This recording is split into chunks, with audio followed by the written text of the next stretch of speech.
Alam mo ba, kahit gaano pa kalakas, katalino o kaganda ang isang babae, meron pa rin siyang mga kahinaan na hindi mo basta-basta makikita sa unang tingin. At kung hindi mo ito maiintindihan, madalas ito ang nagiging dahilan kung bakit nasisira ang isang relasyon. Pero heto ang twist. Ayon sa Stoicism, ang mga kahinaang ito ay hindi dapat katakutan o iwasan. Sa halip, sila ang nagsisilbing salamin para mas maintindihan natin kung ano ang tunay na ibig sabihin ng pagmamahal, respeto, at koneksyon. Kaya kung curious ka kung ano-ano ba talaga ang mga kahinaan ng isang babae ayon sa pilosopiyang ito, manatili ka hanggang dulo ng video na to dahil hindi lang ito tungkol sa kanila, kundi pati na rin sa'yo. Sa panahon ngayon, sobrang dali nating husgahan ng mga babae. May babaeng umiiyak, sasabihin ng iba, ang OA naman. May babaeng laging nagtatanong kung mahal mo siya, ang tingin ng iba, clingy, insecure. May babaeng mahilig mag-scroll sa social media para maghanap ng validation. Ang tawag agad ng iba, attention seeker. Pero ang problema, hindi natin nakikita ang mas malalim na dahilan kung bakit ganon sila. Ayon sa Stoicism, ang tunay na kahinaan ng tao ay hindi dahil sila'y mahina, kundi dahil hindi nila alam paano kontrolin ang kanilang emosyon at pag-iisip. At dito pumapasok ang usapin tungkol sa kababaihan. Sila ay natural na mas emosyonal, mas intuitive, at mas madaling makaramdam. Kaya kung hindi nila kayang pamahalaan ito, nagiging weakness. Isipin mo to, may girlfriend ka. Nag-chat ka lang ng busy ako kasi may ginagawa ka sa work. Pero pagkatapos ng ilang minuto, napansin mong may 20 missed calls ka na, may 3 paragraph ng messages, at lahat nagsisimula sa bakit hindi ka nagre-reply. Para sa kanya, hindi lang simpleng busy ang nakita niya. Ang naisip niya agad, hindi na ako mahal nito, baka may iba. Hindi ba't nakakainis minsan? Pero teka, ayon sa Stoicism, hindi siya ang problema. Ang problema ay kung paano siya hinahayaan ng isip niya na malunod sa maling interpretasyon ng emosyon. Ngayon, bakit ito nagiging masakit? Kasi kapag hindi natin naintindihan ang mga kahinaang ito ng babae, nagiging cycle siya ng away, tampuhan, at minsan hiwalayan. Yung simpleng hindi ka nag-reply agad magiging malaking issue. Yung simpleng hindi mo siya nabigyan ng oras, magiging parang pagtataksil. Yung simpleng pag-like mo sa picture ng ibang babae, magiging parang end of the world sa kanya. At sa totoo lang, kung hindi mo alam paano i-handle, mauubos ka, parang cellphone na laging low-bat. Kahit anong charge mo, mabilis ding nauubos. Pero ang tanong, cellphone ba ang problema? Hindi. Ang problema, hindi ka marunong mag-manage ng battery life. Ganon din sa babae. Hindi siya toxic agad dahil emotional siya. Pero kung hindi mo alam paano ka mag-a-adjust, ikaw mismo ang mauubos. At dito pumapasok ang Stoicism. Huwag mong kontrolin ang hindi mo kayang kontrolin. Sa halip, kontrolin mo kung paano ka magre-react. Hindi mo kontrolado ang emosyon ng babae, pero kontrolado mo kung paano ka tutugon. So ano ang dapat mong gawin? Manobserbahan, huwag agad husgahan. Kapag ang babae ay madaling maapektuhan, hindi ibig sabihin na mahina siya. Ang ibig sabihin, mataas ang kanyang sensitivity. Isang trait na pwedeng maging strength kung maayos na mamanage. Halimbawa, kung girlfriend mo ay madaling magselos, huwag mo siyang tawaging paranoid. Sa halip, intindihin mo na baka may pinagdaanan siya noon na iniwan siya. 2. Huwag kang sumabay sa emosyon niya. Kapag nagagalit siya, hindi mo kailangan magalit din. Kung ikaw ay magiging apoy at siya ay apoy din, anong mangyayari? Sunog. Pero kung siya ay apoy at ikaw ay tubig, matatapos din ang init. Kapag ang babae nagtatanong kung mahal mo siya, hindi niya tinatanong dahil hindi niya alam ang sagot. Tinatanong niya kasi gusto niyang maramdaman ang sagot. 3. Maging matibay pero maunawain. Kung ang kahinaan ng babae ay emosyon, ang lakas ng lalaki ay pagiging anchor, parang bangka sa gitna ng dagat. Hindi mo mapipigilan ang alon, pero pwede mong patatagin ang lubid para hindi siya maligaw. Kaya tandaan mo, ang kahinaan ng babae ay hindi dapat tingnan bilang armas laban sa kanya. Hindi ito para pagtawanan, hindi ito para abusuhin. Ito ay salamin. Para makita mo kung paano mo siya mas maiintindihan at kung paano mo rin makikilala ang sarili mo.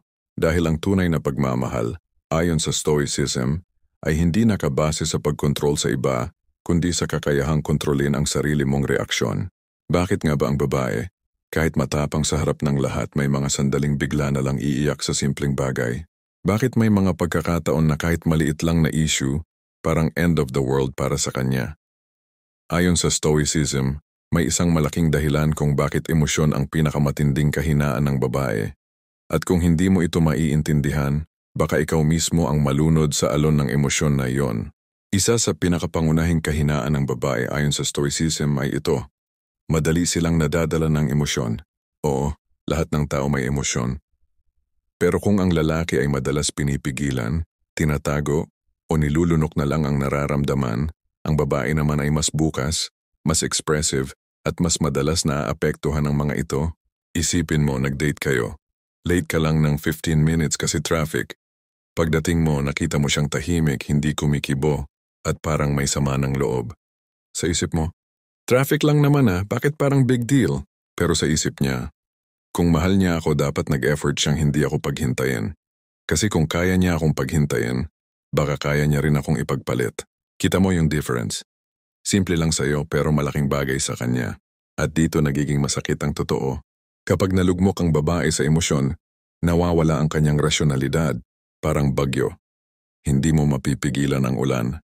Hindi mo mapapakiusapan ang hangin. At kahit anong sigaw mo, hindi titigil ang kulog.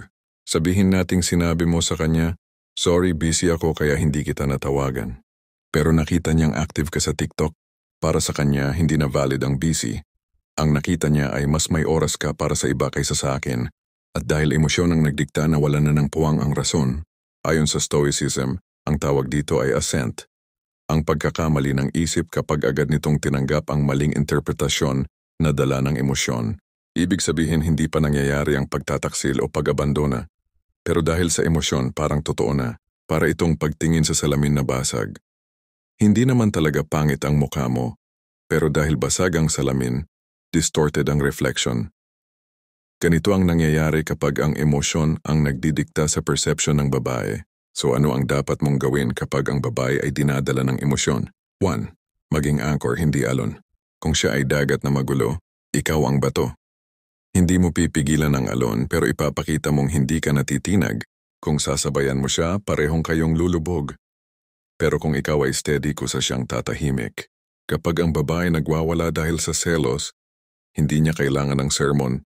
Kailangan niya ng yakap. 2. Huwag agad makipagtalo. Kapag high tide ng emosyon, huwag mong ipilit ang logic.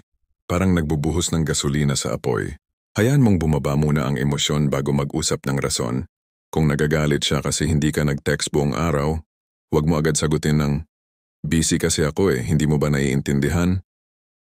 Mas maganda. Pasensya na hindi ako nakapag-update, alam kong na-miss mo ako kaya andito na ako ngayon. Mapapansin mo mas mabilis siyang humupa. 3. Gamitin ang stoic principle ng control.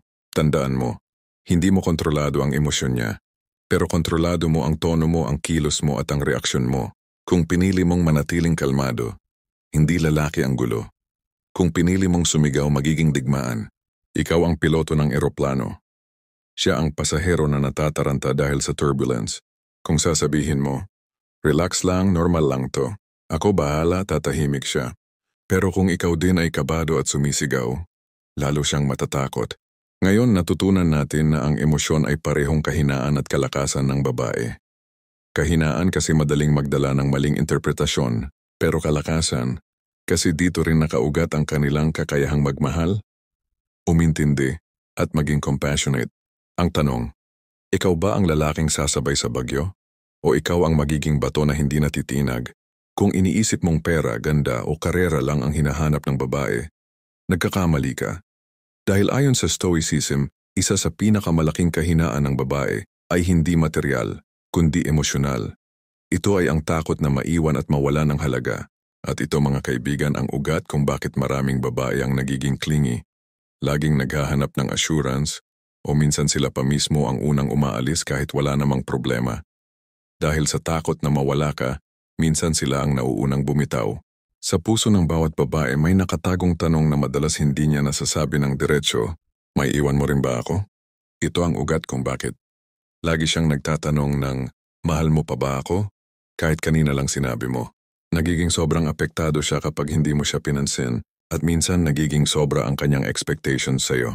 Halimbawa, may girlfriend kang laging humihingi ng update. Nasa trabaho ka, busy, tapos biglang may text. Babe, love mo pa ba ako? Ikaw na paralyze na lang. Ano ba yan, paulit-ulit naman? Pero ang totoo, hindi dahil gusto niyang mangulit, kundi dahil may takot siya na baka mawalan siya ng halaga sa buhay mo. Dito nagiging masakit ang realidad. Kapag natatakot ang babae na maiwan, minsan siya mismo ang unang umaalis. Bakit? Kasi iniisip niya, kung ako ang mauunang bumitaw, hindi na ako masasaktan kapag siya ang nang-iwan. Pero sa totoo lang, ang takot na ito ang sumisira sa maraming relasyon.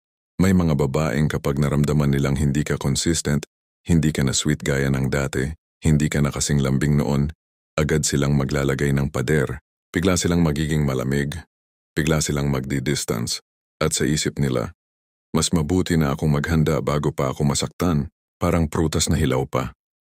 Dahil natatakot masira sa puno, nahulog na lang agad kahit hindi pa handa.